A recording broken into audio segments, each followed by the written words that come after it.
ಹಾದಿಯಲ್ಲಿ ಹೆಣವಾದಂತಹ ಕುಖ್ಯಾತ rowdy sheeter.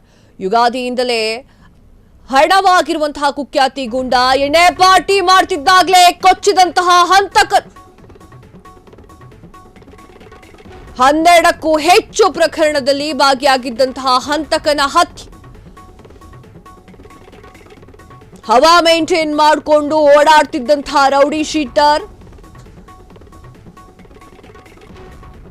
ಮಣ್ ತಿನ್ನೋ ಕೆಲಸ ಮಾಡಲು ಹೋಗಿ ಮಣ್ಣಾಗಿರುವಂತಹ ರೌಡಿ ಶೀಟರ್. ಎಸ್, ಒಂದು ರೌಡಿ ಶೀಟರ್ನ ಹತ್ಯೆ ಆಗಿದೆ.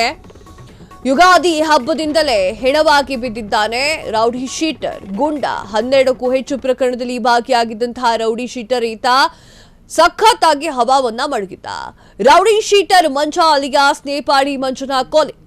ಆನೇಕಲ್ ತಾಲೂಕಿನ ಹಬ್ಬಗೋಡಿಯ ಗೊಲ್ಲಹಳ್ಳಿ ರಸ್ತೆಯಲ್ಲಿ ಕೊಲೆಯಾಗಿದೆ. ಲಾಂಗು ಮತ್ತು ಚಾಕುವಿನಿಂದ ಮಂಜಿನ ಬರ್ಬರ ಹತ್ಯೆಯಾಗಿದೆ.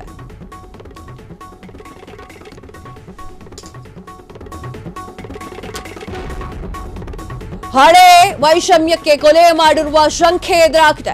2 ತಿಂಗಳ ಹಿಂದಷ್ಟೇ ಮಂಜನಿಗೆ ವಾರ್ನ್ ಮಾಡಿರುವಂತಹ ಪೊಲೀಸರು ಮಂಜನನ್ನ ಕರೆಸಿಕೊಂಡು ಆಪ್ತ ಸ್ನೇಹಿತರೆ ಆಪನ್ನ ಇಟ್ಟಿದ್ದಾರಾ ಎನ್ನುವಂತಹ ಪ್ರಶ್ನೆ ಈಗ ಎದುರಾಗಿದೆ. ಇಲ್ಲ ಕೊಲೆಗೆ ಬೇರೆ ಕಾರಣ ಏನಾದರೂ ಇದೆಯಾ ಎನ್ನುವಂತಹ ಪ್ರಶ್ನೆ. ತನಿಖೆ ಮುಂದುವರಿಸಿದಂತಹ ಬೆಂಗಳೂರಿನ ಗ್ರಾಮಾಂತರ ಪೊಲೀಸರು ಎಸ್, ಮಂಜ ಎನ್ನುವಂತಹ ವ್ಯಕ್ತಿಯನ್ನ ಅವನ ಸ್ನೇಹಿತರೇ ಕರೆಸಿಕೊಂಡು ಅವನನ್ನ ಕೊಲೆ ಮಾಡಿದ್ದಾರೆ ಎನ್ನುವಂತಹ ಶಂಕೆ ವ್ಯಕ್ತವಾಗಿದೆ. ಮಂಜ ಅಲಿಯಾಸ್ ನೇಪಾಳಿ ಮಂಜನ ಕೊಲೆ ಪ್ರಕರಣ ಈಗ ಸಾರ್ವಜನಿಕ ವಲಯದಲ್ಲಿ ಗಾಬರಿಯನ್ನ ಮೂಡಿಸಿದೆ. ಆನೇಕಲ್ ತಾಲೂಕಿನ ಹೆಬ್ಬಗೋಡಿಯ ಗೊಲ್ಲಹಳ್ಳಿಯ ರಸ್ತೆಯಲ್ಲಿ ಕೊಲೆ ಮಾಡಲಾಗಿದೆ. ಲಾಂಗು ಮತ್ತು ಚಾಕುವಿನಿಂದ ಮಂಜನ ಬರ್ಬರ ಹತ್ಯೆ ಮಾಡಲಾಗಿದೆ.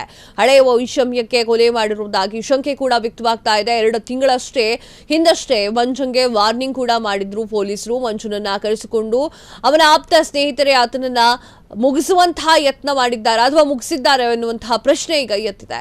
ಕೊಲೆಗೆ ಬೇರೆ ಏನಾದರೂ ಕಾರಣ ಇದೆಯಾ ಅಂತ ಪೊಲೀಸರು ಹುಡುಕ್ತಾ ಇದ್ದಾರೆ. ತನಿಖೆ ಮುಂದುವರೆದಿದೆ. ಬೆಂಗಳೂರು ಗ್ರಾಮಾಂತರ ಪೊಲೀಸರು ಈ ಒಂದು ಪ್ರಕರಣವನ್ನ ತೆಗೆದುಕೊಂಡಿದ್ದಾರೆ.